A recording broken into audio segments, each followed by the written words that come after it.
Hello વિદ્યાર્થી મિત્રો, કેમ છો? મજામાં ને? આપણે પાર્ટ 1 માં પ્રકાશ પરાવર્તન અને વક્રીભવનના ઇન્ટ્રોડક્શન વિશે ચર્ચા કરેલી, જેમાં આપણે જોયું કે પ્રકરણને કેટલા ભાગમાં ડિવાઈડ કરવામાં આવે છે અને કેટલા પાર્ટ્સ આપણે અપલોડ કરવાના છે જેમાં આપણે આખા ચેપ્ટરને કવર કરી શકીએ. તો વિદ્યાર્થી મિત્રો, આપણે પાર્ટ 1 માં પ્રકાશના પરાવર્તનના નિયમો સુધી પ્રકાશના પરાવર્તનના પ્રકારો સુધી ચર્ચા કરેલી. આજે આપણે ટોપિક સ્ટાર્ટ કરીશું, એમાં પરાવર્તનના નિયમોને આપણે ડિસ્કશન કરવાના છીએ, જેમાં ધોરણ 10 માં લગભગ એના ઉપરથી દાખલાઓ તો નથી, પરંતુ આજે આપણે અમુક એવા દાખલાઓની પ્રેક્ટિસ કરવાના છીએ જેથી જે વિદ્યાર્થી મિત્રો 12th સાયન્સમાં છે અથવા તો જે વિદ્યાર્થીઓ મિત્રો અમુક સ્પર્ધાત્મક પરીક્ષાઓની તૈયારીઓ કરે છે કે જેની અંદર ખૂણાને લગતા પ્રશ્નો પૂછાય છે, જો કોઈ સમતલ અરીસો હોય તો એની અંદર એવો પણ પ્રશ્ન પૂછી શકે કે ભાઈ આ અરીસાની સામે આ વ્યક્તિ આટલા ડિસ્ટન્સ ઉપર ઊભેલું છે, તો એ વ્યક્તિ અરીસાની અંદર કેટલા ડિસ્ટન્સ ઉપર દેખાશે. અરીસાથી વસ્તુનું અંતર આટલું છે તો અરીસાની અંદર વસ્તુથી પ્રતિબિંબનું અંતર મિત્રો કેટલું થશે? એ બધા જ પ્રશ્નોના જવાબો આજે આપણે આજના લેક્ચરમાં ડિસ્કસ કરવાના છીએ. તો પહેલા રિવાઇઝ કરી લઈએ કે ગયા વખતે કેટલી વસ્તુઓની ચર્ચા વિદ્યાર્થી મિત્રો આપણે કરાઈ હતી. તો નમસ્કાર વિદ્યાર્થી મિત્રો, હું ફુરાત હુસૈન આઈ નાંદોલિયા. ચેપ્ટરની શરૂઆત કરીએ છીએ VVS smart learn online platform ઉપર. તો ગયા વખતે કેટલી વસ્તુ ડિસ્કસ કરી હતી વિદ્યાર્થી મિત્રો? તો ગયા વખતે આપણે આટલા ટોપિકો જોયા હતા કે ભાઈ આટલા ટોપિકો પ્રકરણમાં ડિસ્કસ કરવાના છીએ, જેમાં આપણે વર્ગીકરણ જોયું હતું, એક રોડ મેપને ડિસ્કસ કર્યું હતું અને પ્રકાશ વિશેની આપણે માહિતી મેળવી હતી. આજના લેક્ચરમાં આપણે અરીસા વિશે વિદ્યાર્થી મિત્રો ક્લિયર કરવાના છીએ. તો ચલો હવે આપણે સ્ટાર્ટ કરીએ અરીસો. તો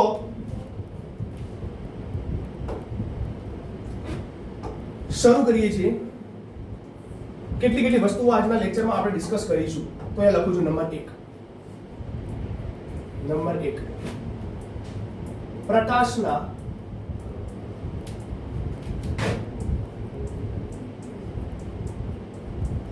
પરાવર્તનના નિયમો. આ ટોપિકને આજે આજના લેક્ચરમાં ક્લિયર કરવાના છીએ. પ્રકાશના પરાવર્તનના નિયમો. નંબર 2, અરીસો એટલે શું? અરીસો એટલે શું સમજાવી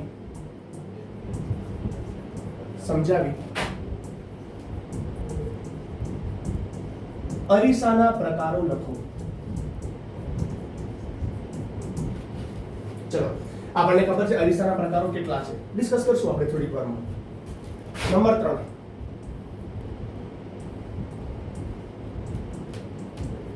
સમતલ અરીસાની ખાસિયતો અને ઉપયોગ જણાવો. ત્યાર પછી નંબર 4, ગોલીય અરીસાની સમજ. ગોલીય અરીસાની સમજ વિદ્યાર્થી મિત્રો એટલા માટે લખું છું કારણ કે આપણે ગોલીય અરીસાના 2 પ્રકારો, અંતર્ગોળ અને બહિર્ગોળ અરીસો, એને આપણે આ પ્રકરણમાં બેસિક જોઈશું અને આના નેક્સ્ટ લેક્ચરમાં આપણે એક બંને પ્રકારોને એકદમ ડિસ્કસ કરવાના છે, એકદમ ડિટેલમાં ડિસ્કસ કરવાના છે. તો વિદ્યાર્થી મિત્રો, આજે આપણે હાલ ટોપિક સ્ટાર્ટ કરીએ છીએ પ્રકાશના પરાવર્તનના નિયમો. તો વિદ્યાર્થી મિત્રો, આપણને ખબર છે કે પ્રકાશના પરાવર્તનના પ્રકારો કેટલા હતા? કોઈ કહેશે મને કેટલા પ્રકારો હતા? હું જ કહી દઉં. પ્રકાશના પરાવર્તનના 2 પ્રકારો હતા. કયા 2 પ્રકારો હતા? તો નંબર 1, પ્રકાશનો પહેલો પ્રકાર નિયમિત પરાવર્તન.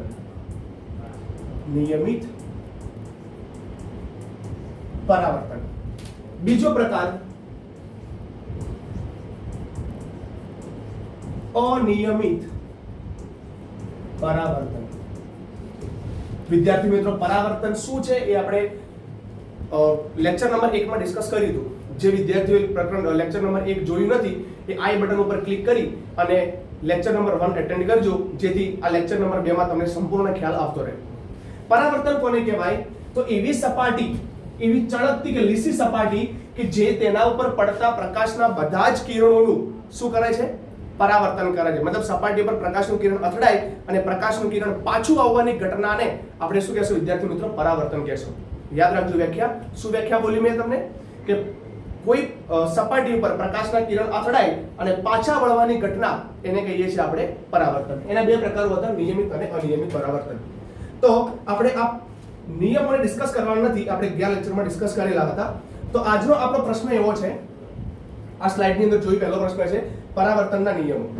તો શું નિયમ છે? એમાં પહેલો નિયમ જોઈએ, પ્રશ્ન લખી દઈએ, પ્રકાશના પરાવર્તનના નિયમો. તો વિદ્યાર્થી મિત્રો પહેલી વસ્તુ લખીએ કે પરાવર્તનના કેટલા નિયમો છે. તો એ સમજતા પહેલા આપણે એક આકૃતિ ઉપરથી આને પરફેક્ટ જોઈ લઈએ કેટલા નિયમો છે. સમજો. સૌપ્રથમ હું શું કરું છું? તો સૌપ્રથમ હું એક સમતલ સપાટી દોરું છું. આ એક અરીસો છે એવું વિચારો. તમે કહેશો કે સર આ કે અરીસો છે? તો આપણે અહીંયા વિદ્યાર્થી મિત્રો અરીસો બનાવીએ છીએ. જુઓ અહીંયા હું નીચે અને થોડી કલર વાળો ભાગ દોરું છું.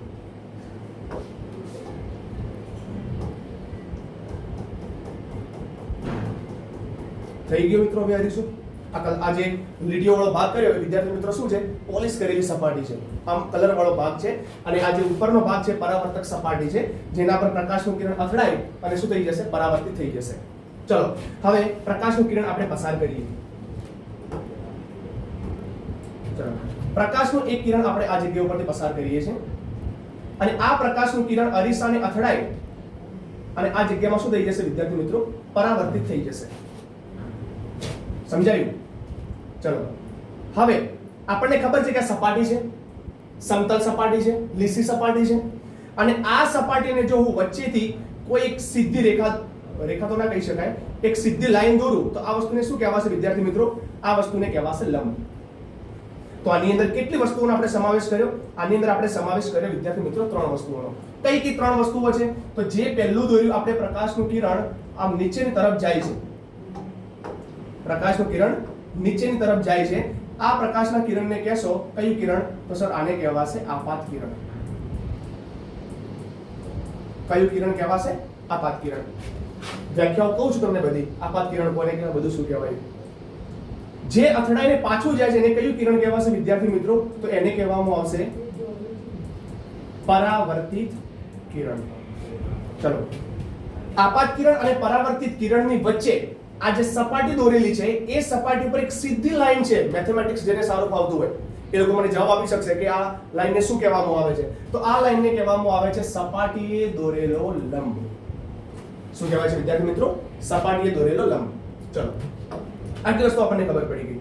બીજું, જે આપાત કિરણ છે અને આ લંબ છે, શું આ બંનેની વચ્ચે આપણે કોઈ ખૂણો દોરી શકીએ? તો હા, આ બંનેની વચ્ચે આપણે કોઈ ખૂણો દોરી શકીએ. કયો ખૂણો કહેવાય? જોઈએ એક જ મિનિટ. આ જેટલો ખૂણો હશે એટલો જ ખૂણો આ પણ હશે. તો વિદ્યાર્થી મિત્રો આ ખૂણાને કહીએ છીએ આપણે કયો ખૂણો? તો આને કહેશું આપણે આપાત કોણ. અને વિદ્યાર્થી મિત્રો આ ખૂણાને કયો ખૂણો કહેવાશે? તો આ વિદ્યાર્થી મિત્રો આ ખૂણાને કહેવાશે પરાવર્તન કોણ. બે કોણ છે, આપાત કોણ અને પરાવર્તન કોણ. ચલો આપાત કોણને ઇંગ્લિશમાં કહેવાશે ઇન્સિડન્ટ. ઇન્સિડન્ટનો પહેલો અક્ષર થાય વિદ્યાર્થી મિત્રો I. એટલા માટે આપણે આને દર્શાવશો ખૂણા I વડે. અને પરાવર્તનનો ઇંગ્લિશ શબ્દ થાય છે રિફ્લેક્શન. મતલબ આ ખૂણાને દર્શાવશો વિદ્યાર્થી મિત્રો કોના વડે? ખૂણા R વડે. તો હવે જ્યારે કોઈ પણ આપણે દાખલા સોલ્વ કરતા હોઈએ કે જ્યારે કોઈ પણ થિયરીની વિદ્યાર્થી મિત્રો ડિસ્કશન કરતા હોઈએ ત્યારે આપાત કોણ અને પરાવર્તન કોણની જગ્યાએ આપણે અહીંયા ઉપયોગ કરીશું ખૂણો I અને ખૂણો R. સમજાઈ ગયું? આપાત કોણ અને પરાવર્તન કોણ કોને કહેવાય? તો ચલો આના ઉપરથી સૌપ્રથમ આપણે પહેલા તો પરાવર્તનના નિયમો જોઈ લઈએ કે પરાવર્તનના નિયમો કેટલા છે. તો વિદ્યાર્થી મિત્રો ખાસ યાદ રાખજો પરાવર્તનના નિયમો 2 છે. આપણે અહીંયા લખી દઈએ કે ભાઈ પ્રકાશના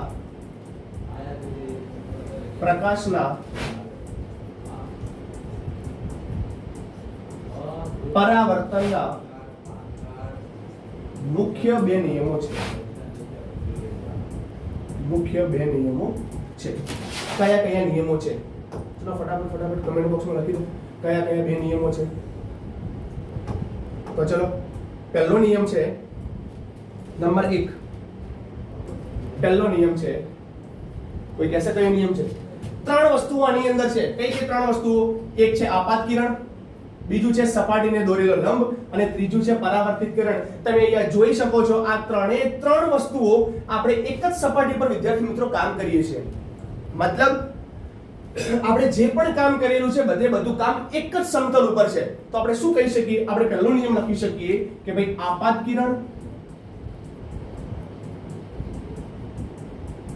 કિરણ સપાટીએ દોરેલ લંબ અને પરાવર્તિત કિરણ ત્રણેય એક જ સમતલમાં છે. આ થઈ ગયો નિયમ નંબર 1. પરીક્ષામાં જો આ પ્રશ્ન પૂછાય છે તો તમારે આ જ પ્રમાણે સેમ ટુ સેમ નિયમ લખવો પડશે. ચલો બીજો નિયમ દાખલાઓ માટે ખૂબ મહત્વનો છે. આપણે આના પછી દાખલાઓની પ્રેક્ટિસ કરીએ છીએ. તમને ખબર પડશે કે બીજો નિયમ દાખલાઓ માટે કઈ રીતે ઉપયોગી છે. તો આપણે મેં તમને કીધું કે ખૂણો I અને ખૂણો R આ બંને ખૂણાઓ સમાન મૂલ્યના છે. તો તમે કહેશો ખબર તો પડી જ ગઈ હશે ઘણા બધા વિદ્યાર્થીઓને કે શું નિયમ છે. તો બીજા નંબરનો નિયમ થશે આપાત કોણ અને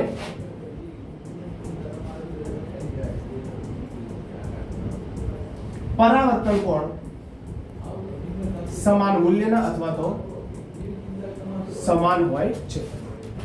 તો વિદ્યાર્થી મિત્રો આપણે આને ગાણિતિક સ્વરૂપમાં લખવું હોય તો શું લખી શકીએ?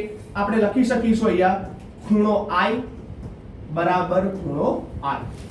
જ્યાં ખૂણો I ને શું કહેશો વિદ્યાર્થી મિત્રો? આપણે ખૂણો I ને કહેશો આપાત કોણ અને ખૂણા R ને શું કહેશો? આપણે ખૂણા R ને કહીશું વિદ્યાર્થી મિત્રો પરાવર્તન કોણ. યાદ રાખજો આ બંને ખૂણાઓ કેવા છે વિદ્યાર્થી મિત્રો? બંને ખૂણાઓ સમાન છે. નામ આપી દઈએ આપણે સમીકરણ નંબર 1. પરીક્ષામાં પ્રશ્ન તમને આ પ્રશ્ન 2 ગુણમાં તમને વારંવાર પૂછાતો હોય છે કે ભાઈ પ્રકાશના પરાવર્તનના નિયમો લખો. ત્યારે એની અંદર આપણે આટલી આકૃતિ દોરવી પડશે અને આ બંને નિયમો લખવા પડશે. ચલો ફટાફટ આનો સ્ક્રીનશોટ લઈ લો જેથી તમને નોટ્સ બનાવવા માટે આ વસ્તુ કામ લાગી જાય. ચલો આ સૂત્રનો ઉપયોગ આપણે હવે દાખલાઓની અંદર કરીશું. તો હવે એક દાખલો આપણે જોઈ લઈએ. યાદ રાખજો ખાસ એક્ઝામ્પલ છે.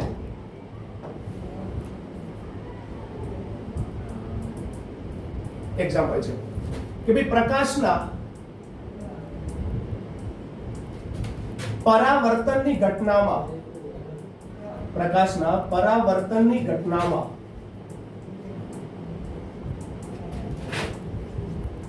આપાત કોણ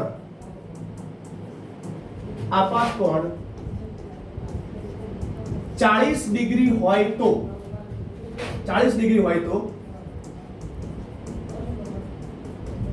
પરાવર્તિત કિરણ અને અરીસા વચ્ચેનો ખૂણો શોધો. શું પ્રશ્ન છે વિદ્યાર્થી મિત્રો? પ્રકાશના પરાવર્તનની ઘટનામાં આપાત કોણ 40 ડિગ્રી હોય તો પરાવર્તિત કિરણ અને અરીસા વચ્ચેનો ખૂણો શોધો. આના માટે આપણને જરૂર પડશે અને આગળની સ્લાઇડની. મતલબ આ મૂલ્ય આપણને આપેલું છે, ખૂણા I નું મૂલ્ય આપણને આપેલું છે અને આપણે શોધવાનું શું છે? તો તમે કહેશો કે સર ખૂણો R. અરે ભાઈ ખૂણો R ક્યાંથી શોધવાનો હોય? આની અંદર જુઓ આપણે શોધવાનું છે પરાવર્તિત કિરણ. કયું કિરણ વિદ્યાર્થી મિત્રો? પરાવર્તિત કિરણ અને અરીસા વચ્ચેનો ખૂણો. એક આકૃતિ દોરી આપણે જો રફ આકૃતિ જેથી આપણને પૂરતો ખ્યાલ આવતો રહે કે ભાઈ આ એક અરીસો છે. આ અરીસા પર પ્રકાશનું આપાત કિરણ અને આ પરાવર્તિત કિરણ દોરેલું છે. બરાબર છે? અને આ જગ્યા ઉપર હું એક સપાટીને લંબ બનાવું છું. એની અંદર આ ખૂણાનું મૂલ્ય મને આપેલું છે કેટલું? 40 ડિગ્રી. આપાત કોણ મને આપેલો છે 40 ડિગ્રી અને મને આ મૂલ્ય શોધવાનું કીધેલું છે. તો કઈ રીતે મળશે?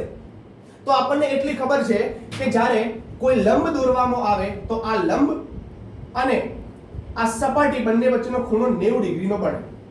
તો વિદ્યાર્થી મિત્રો આપણને એ પણ ખબર છે કે આ લંબ અને આ સપાટી બંને વચ્ચેનો ખૂણો કેટલો હશે? તો આ બંને વચ્ચેનો ખૂણો હશે વિદ્યાર્થી મિત્રો 90 ડિગ્રી. બીજું, જો આ ખૂણો 40 ડિગ્રી હોય તો આ ખૂણો પણ કેટલો હશે? આ ખૂણો પણ 40 ડિગ્રી હશે. તો સિમ્પલ વસ્તુ, હવે શું કરશો? આ મૂલ્યને 90 માંથી આપણે માઈનસ કરી દઈએ તો શું લખશો?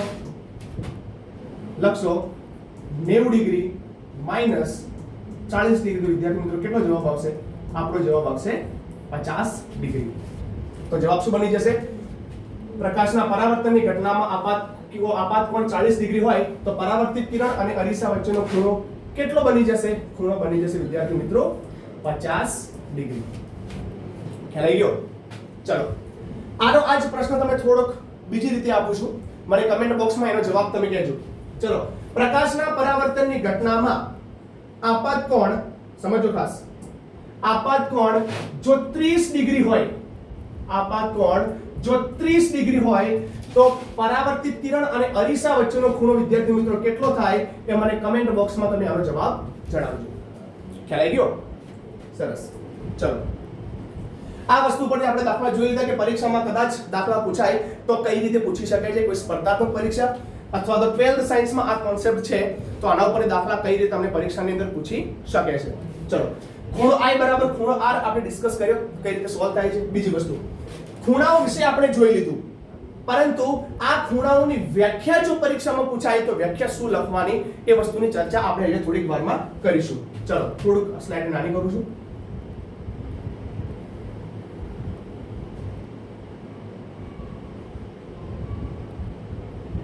તો અહીંયા વ્યાખ્યા લખી દઉં છું બંનેની.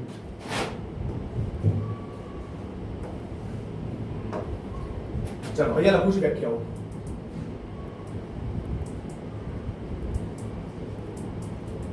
બીજી સ્લાઇડ વિદ્યાર્થી મિત્રો લઈ શકાય, પરંતુ આપણને આ આકૃતિની જરૂર પડશે એટલા માટે આપણે કામ કરી દઈએ જેથી એક જ સ્લાઇડની અંદર તમને વ્યાખ્યાઓ અને નિયમો બંને વસ્તુઓ મળી રહે. તો ચલો, સૌપ્રથમ વ્યાખ્યા લખીએ છીએ આપણે આપાત કોણની. સૌપ્રથમ વ્યાખ્યા લખીએ છીએ આપણે આપાત કોણની. નંબર 1, આપાત કોણ. શું વ્યાખ્યા થશે? વ્યાખ્યા થશે, આપણે શરૂઆત ક્યાંથી કરીએ જોજો ખાસ, આપાત કિરણથી. તો આપાત કિરણ આપાત બિંદુએ સપાટીને દોરેલા લંબ સાથે જે ખૂણો બનાવે એ ખૂણાને કહેવાશે વિદ્યાર્થી મિત્રો કયો ખૂણો? આપાત કોણ. સમજાયું? શું લખાશે વ્યાખ્યા? આપાત કિરણ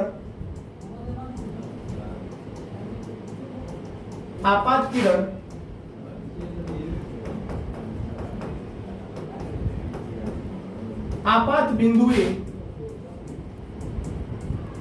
સપાટીને દોરેલા લંબ સાથે જે કોણ બનાવે તેને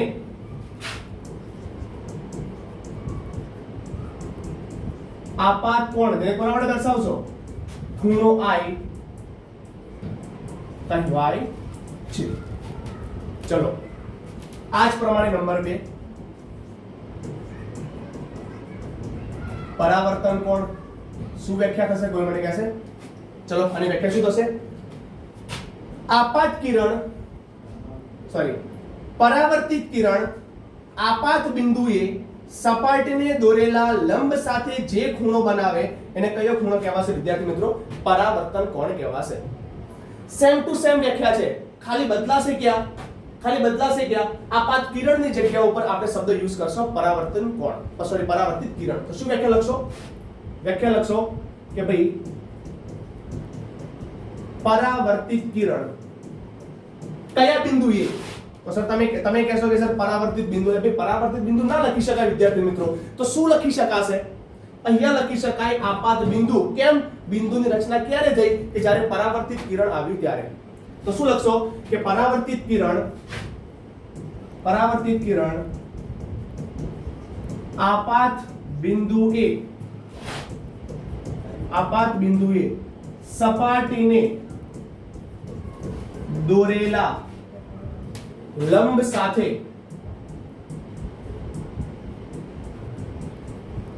જે કોણ બનાવે તેને કયો કોણ કહેવાશે વિદ્યાર્થી મિત્રો? તેને પરાવર્તિત કોણ એટલે કે ખૂણો R કહેવાય. વેરી મોસ્ટ આઈએમપી વ્યાખ્યાઓ. વ્યાખ્યાઓ કરતા પણ મહત્વના હોય તો પ્રકાશના પરાવર્તનના બે નિયમો છે. તો આશા રાખીએ કે આ નિયમમાં તમને કમ્પ્લીટ ખબર પડી ગઈ હશે. ખ્યાલ આવી ગયો? જે પણ દાખલો તમને આપેલો છે એ મને કમેન્ટ બોક્સમાં એનો જવાબ કહેજો. તેનો જવાબ આપણે શું આવે. જો એ દાખલાનો જવાબ રોંગ હશે તો આપણે નેક્સ્ટ લેક્ચરમાં જે વિદ્યાર્થીનો દાખલો ખોટો પડેલો છે એમના માટે એનો સોલ્યુશન પણ આપણે મેળવતા રહેશું. ચલો હવે નેક્સ્ટ વસ્તુ આપણે 4 પ્રશ્નો જોયા હતા. કયા કયા 4 પ્રશ્નો હતા? પ્રકાશના પરાવર્તનના નિયમો જે આપણે કમ્પ્લીટ કરી ગયા છે. બીજો પ્રશ્ન છે અરીસો એટલે શું? કોને કહેવાય અરીસો? અને અરીસાના પ્રકારો લખો. ચલો આપણે આ પ્રશ્નને ક્લિયર કરીએ. તો પ્રશ્ન લખીશું આપણે. પ્રશ્ન લખીશું વિદ્યાર્થી મિત્રો કે ભાઈ અરીસો એટલે શું? અરીસો એટલે શું? અરીસાના પ્રકારો લખો. તો જવાબમાં શું લખશો? ઘણા વિદ્યાર્થીઓને ખબર જ છે. તો સૌપ્રથમ આપણે લખીએ આની વ્યાખ્યા. સૌપ્રથમ લખીએ આપણે વ્યાખ્યા અરીસાની. શું વ્યાખ્યા થશે? તો વ્યાખ્યા થશે લીસી કે ચળકતી સપાટી. શું થશે? લીસી કે ચળકતી સપાટી જે તેના ઉપર પડતા પ્રકાશના બધા જ કિરણોનું શું કરે? પરાવર્તન કરે. જેને શું કહેશું આપણે? અરીસો કહીએ છીએ. શું લખશો વ્યાખ્યા? લીસી કે ચળકતી સપાટી જે તેના પર પડતા પ્રકાશના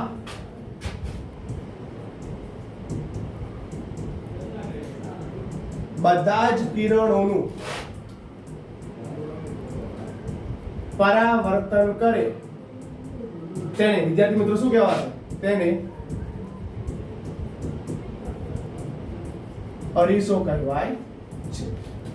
ચલો બીજો પ્રશ્ન છે અરીસાના પ્રકારો કેટલા? તો આપણને ખબર છે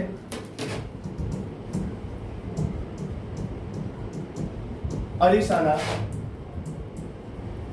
મુખ્ય 2 પ્રકારો છે. કયા કયા? તો અરીસાનો પહેલો પ્રકાર થાય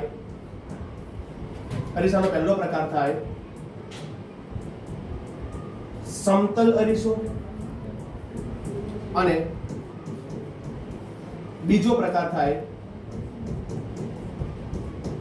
ગોલીય અરીસો. કયા કયા પ્રકારો છે વિદ્યાર્થી મિત્રો? સમતલ અરીસો અને ગોલીય અરીસો. હવે ચેપ્ટરની શરૂઆત આપણે કરી દીધી. સમતલ અરીસા અને ગોલીય અરીસા સુધી આપણે પહોંચી ગયા છીએ. આના પછીના પ્રશ્નમાં આપણે ડિસ્કસ કરીશું સમતલ અરીસો અને ગોલીય અરીસા વિશેની માહિતી. મતલબ સમતલ અરીસાની અંદર કેટલી વસ્તુઓની ચર્ચા આપણે કરવાના છીએ અને ગોલીય અરીસાની અંદર કેટલી વસ્તુઓની ચર્ચાઓ આપણે અહીંયા કરવાના છીએ. મતલબ કયા કયા પ્રશ્નો આપણે આની અંદર લેશું. તો આ પ્રશ્નનો જવાબ થઈ ગયો કે ભાઈ અરીસો એટલે શું? લીસી અને ચળકતી સપાટી કે જે તેના પર પડતા પ્રકાશના બધા જ કિરણોનું શું કરે છે? પરાવર્તન કરે છે. એને કહેવામાં આવશે અરીસો. કેટલા પ્રકારો છે? એના 2 પ્રકારો છે. ચલો હવે નવો પ્રશ્ન જોઈશું આપણે કોના ઉપર? તો આપણે નવો પ્રશ્ન ડિસ્કસ કરીશું. નવા પ્રશ્ન ડિસ્કસ કરીશું આપણે ફક્ત સમતલ અરીસા ઉપર. તો શું પ્રકાર છે? શું કહેવા માંગે છે સમતલ અરીસો? આપણે એની ચર્ચા કરીએ વિદ્યાર્થી મિત્રો. તો નેક્સ્ટ ક્વેશ્ચન શું જોવાનો છે આપણે? નેક્સ્ટ પ્રશ્ન જોવાનો છે સમતલ અરીસાની ખાસિયતો અને ઉપયોગો જણાવો. ચલો લખીએ.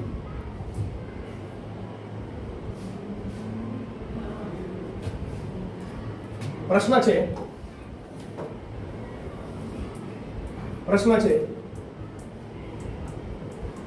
સમતલ અરીસો એટલે શું?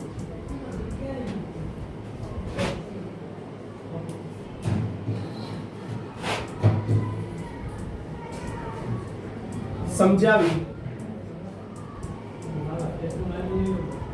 ખાસિયતો અને ઉપયોગ જણાવો. ચલો આ પ્રશ્નમાં વિદ્યાર્થી મિત્રો 3 વસ્તુઓ પૂછેલી છે. પહેલી વસ્તુ પૂછી છે આપણને સમતલ અરીસો એટલે શું, એટલે કે મતલબ આની વ્યાખ્યા પૂછી છે. બીજા નંબરમાં પૂછ્યો છે આપણને સમતલ અરીસાની ખાસિયતો, જે વેરી મોસ્ટ આઈએમપી છે એક્ઝામની દ્રષ્ટિએ. અને થર્ડ નંબરમાં આપણને પૂછ્યું છે સમતલ અરીસાના ઉપયોગો. ઉપયોગો પરીક્ષાની અંદર તમને 1 કે 2 ગુણની અંદર પૂછાઈ શકે છે. ચલો હવે શરૂઆત કરીએ આપણે વ્યાખ્યાથી. તો સૌથી પહેલા લખીએ સમતલ અરીસાની વ્યાખ્યા.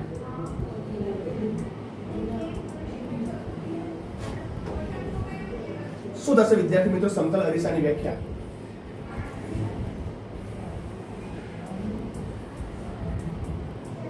સમતલ કે સપાટ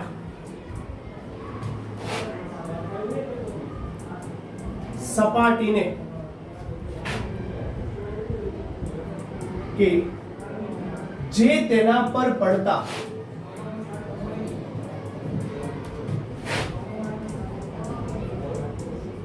પ્રકાશના કિરણનું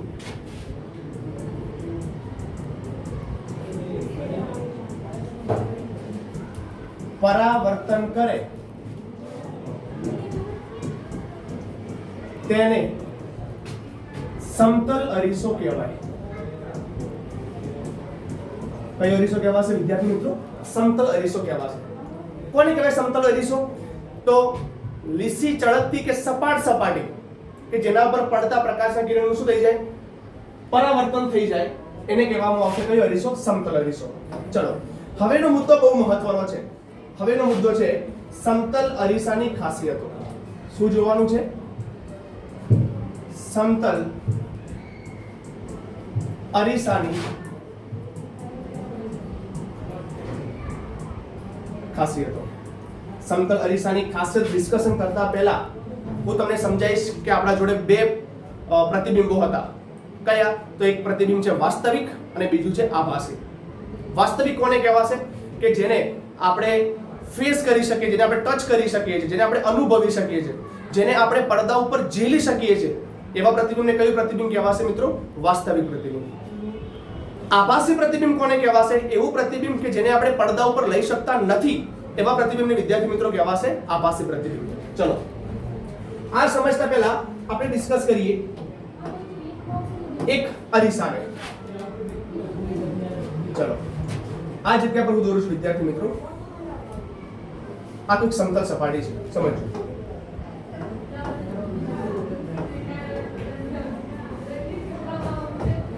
ચલો આ કોઈ સમતલ સપાટી છે.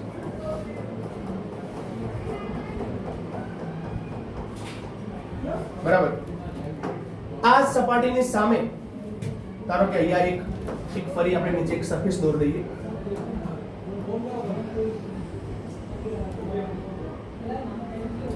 આ એક સપાટી છે નીચેની તરફ. અહીંયા એક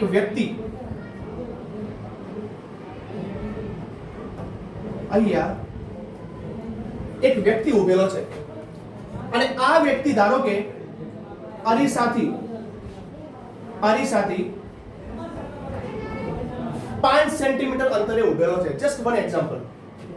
ચલો 5 સેન્ટીમીટર ના લેતા, આને લઈ લઈએ આપણે. 5 મીટર અંતર ઉપર ઉભેલો છે. તો આપણને ખબર છે કે સમતલ અરીસા દ્વારા મળતું પ્રતિબિંબ હંમેશા કેવું વિદ્યાર્થી મિત્રો? આભાસી પ્રતિબિંબ હોય. મતલબ આ વ્યક્તિ જે છે આપણને અરીસાની અંદરના ભાગે 5 મીટર અંતર ઉપર દેખાશે? તો હા દેખાશે. તો આપણે શું કરીએ છીએ? સેમ ટુ સેમ વ્યક્તિ આપણે આ જગ્યા પર દોર દઈએ. તો આ જે વ્યક્તિ છે એની ઊંચાઈ કેટલી છે? સોરી, એનું ડિસ્ટન્સ કેટલું છે અરીસાથી? 5 મીટર. તો આનું પણ ડિસ્ટન્સ કેટલું થઈ જશે વિદ્યાર્થી મિત્રો? આનું પણ ડિસ્ટન્સ થઈ જશે 5 મીટર. ખ્યાલ આવ્યો? મતલબ અરીસાની આગળ જેટલા ડિસ્ટન્સ ઉપર કોઈ વ્યક્તિ ઉભેલો હશે, કોઈ પદાર્થ પડેલો હશે, એટલું જ અંતર અરીસાની અંદર કોઈ જગ્યા પર તમને દેખાશે. મતલબ આપણે કહી શકીએ કે અરીસા દ્વારા મળતું પ્રતિબિંબ કેવું હશે? આભાસી પ્રતિબિંબ હશે. તો આપણે જોવાના છીએ સમતલ અરીસાની ખાસિયતો કઈ કઈ. તો આના ઉપરથી આપણને ક્લિયર થઈ ગયું છે વિદ્યાર્થી મિત્રો. ખાસિયતો નંબર 1. કઈ ખાસિયતો? ચલો લખીએ. નંબર 1, સમતલ અરીસા દ્વારા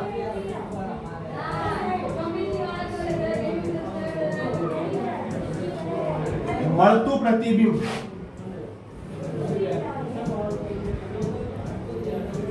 આભાસી હોય છે. કેવું હોય છે? આભાસી હોય છે. નંબર 2, આભાસી અને ચત્તુ પણ તમે લખી શકો.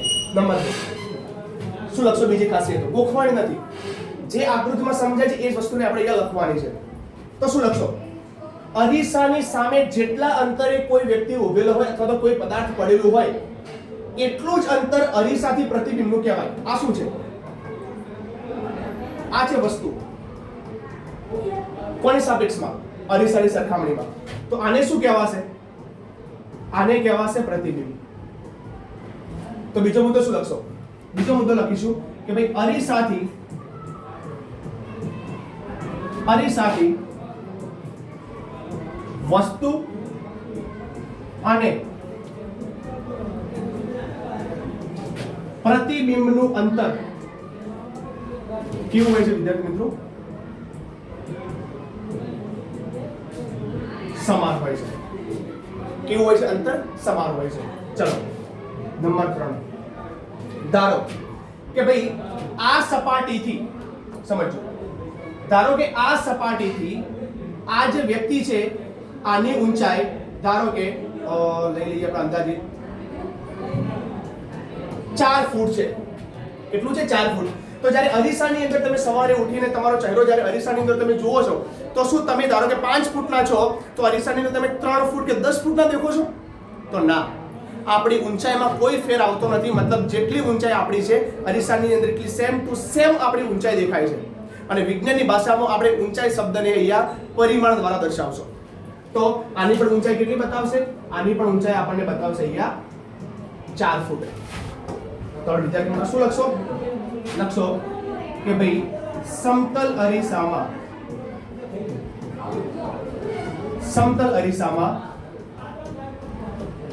વસ્તુ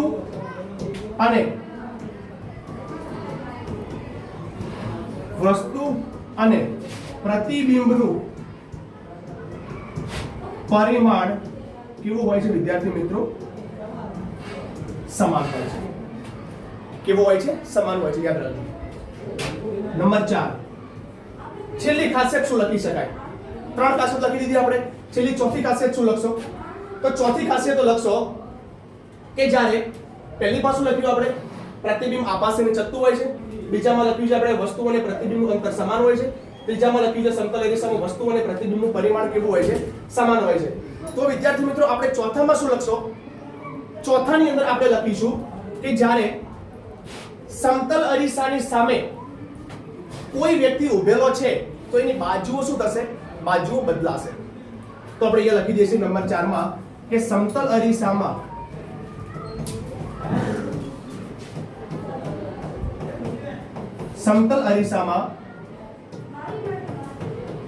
વસ્તુ અને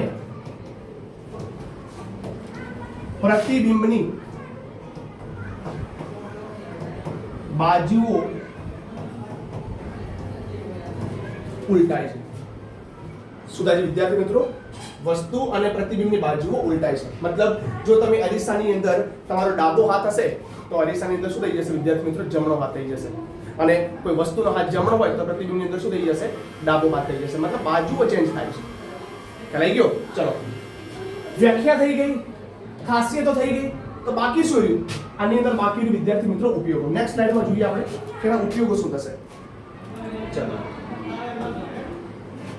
આના ઉપયોગ. કોઈ મને કહેશે સમતલ અરીસાનો ઉપયોગ શું થાય? તો પહેલો જ ઉપયોગ છે સવારે વહેલા ઉઠીને આપણે કામ શું કરીએ છીએ? અરીસાની અંદર આપણે વાળ સેટ કરીએ છીએ. તો પહેલો ઉપયોગ લખીશું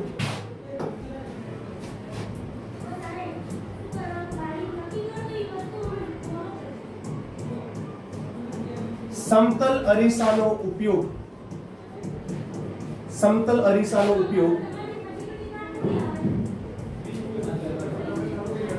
દર્પણ તરીકે થાય છે. કોના તરીકે થાય છે? દર્પણ તરીકે. અને ઉપયોગ નંબર 2,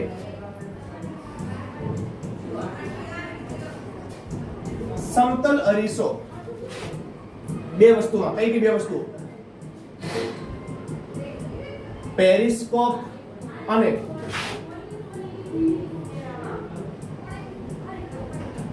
કેલિડોસ્કોપમાં પેરિસ્કોપ અને કેલિડોસ્કોપમાં વપરાય છે. રેડી?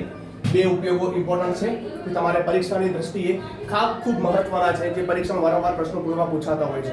તો વિદ્યાર્થી મિત્રો, બે નિયમો ખાસ તૈયાર કરવા, બે ઉપયોગો ખાસ જોવા, અને આના સિવાય થર્ડ ઉપયોગમાં શું લખી શકાય અને તમારે મને કમેન્ટ બોક્સમાં જવાબ આપવાનો છે કે સમતલ અરીસાનો કોઈ નેક્સ્ટ ઉપયોગ પૂછાય છે તો શું લખી શકાય. ચલો, અહીંયા 3 પ્રશ્નો વિદ્યાર્થી મિત્રો આપણા કવર થઈ ગયા છે, અને ફોર્થ ક્વેશ્ચન છે ગોલીય અરીસાની સમજ આપો. બેસિક જોઈ લઈએ કે ગોલીય અરીસાની સમજમાં આપણે કયા વસ્તુઓને ચર્ચાઓ કરવાના છીએ. તો જોઈ લઈએ ગોલીય અરીસો. ગોલીય અરીસો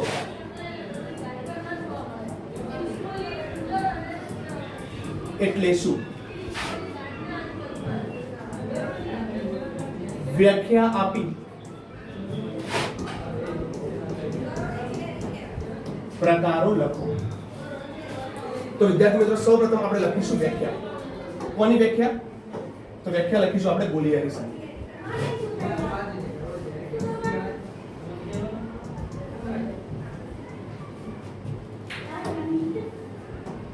ગોલીય અરીસો કોને કહેવાય?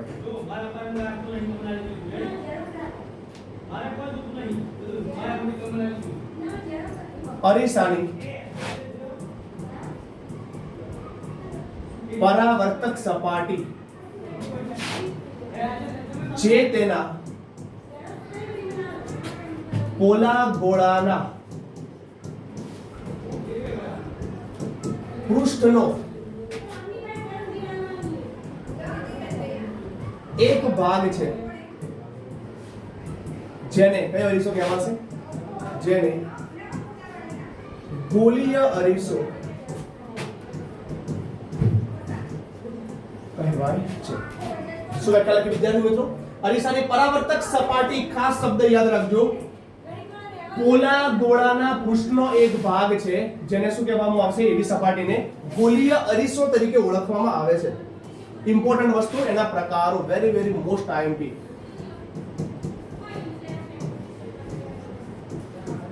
ગોલીય અરીસાના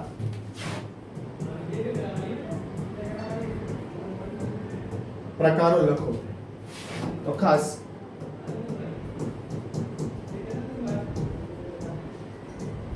ગોલીય અરીસાના મુખ્ય 2 પ્રકારો છે. નંબર 1,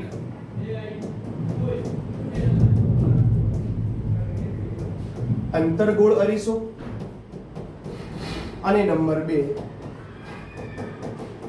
બહિર્ગોળ અરીસો. ક્લિયર વિદ્યાર્થી મિત્રો? અરીસાના પ્રકારો આપણે હવે નેક્સ્ટ લેક્ચરમાં ડિસ્કશન કરીશું કે ભાઈ અંતર્ગોળ અરીસો કોને કહેવામાં આવે અને બહિર્ગોળ અરીસો કોને કહેવામાં આવે. વિદ્યાર્થી મિત્રો, ખાસ યાદ રાખજો કે આના પછીનું જે લેક્ચર નંબર 3 અપલોડ કરવામાં આવશે, video number 3, part number 3 upload કરવાની અંદર આવશે, એમાં ટોટલ આપણે અંતર્ગોળ અને બહિર્ગોળ અરીસાઓ વિશે ડિસ્કસ કરવાના છીએ.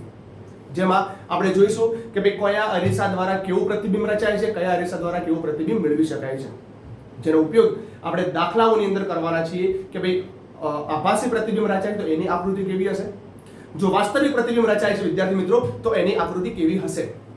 ડિટેલમાં ડિસ્કશન આપણે કરવાના છીએ. તમને પરીક્ષાની અંદર પ્રશ્ન એવો પણ પૂછાય છે કે વસ્તુનું સ્થાન આપેલ અરીસાની સામે બદલતા, આપેલ અરીસો એટલા માટે યુઝ કરું છું કે આમાં અંતર્ગોળ પણ લઈ શકાય, બહિર્ગોળ પણ લઈ શકાય. વસ્તુનું સ્થાન આપેલ અરીસાની સામે બદલતા મળતા પ્રતિબિંબનું સ્થાન સમજાવો. કઈ જગ્યા પર પ્રતિબિંબનું સ્થાન હશે? હવે એ પ્રતિબિંબનું સ્થાન નક્કી કરવા માટે C પર હશે, F પર હશે, P અને C ની F ની વચ્ચે હશે, કોઈ પણ જગ્યા પર હોઈ શકે છે. તો વિદ્યાર્થી મિત્રો, એના માટે તમારે વિડિયો નંબર 3 નો થોડોક વેટ કરવો પડશે. તો આશા રાખીએ કે આ વિડીયોમાં તમને ખૂબ મજા આવી હશે, અને જો અમારા આ વિડીયો તમને પસંદ આવતા હોય તો આ વિડીયોને વધુમાં વધુ તમારા મિત્રો સુધી શેર કરતા રહેજો, જેથી તમારા માટે અવનવા કન્ટેન્ટ લાવવામાં અમને મદદ મળતી રહે. તમારી એક લાઈક અમને વિડીયોને સારામાં સારો બનાવવા માટે ખૂબ હેલ્પ કરતી હોય છે. તો વિદ્યાર્થી મિત્રો, થેન્ક્સ ફોર વોચિંગ.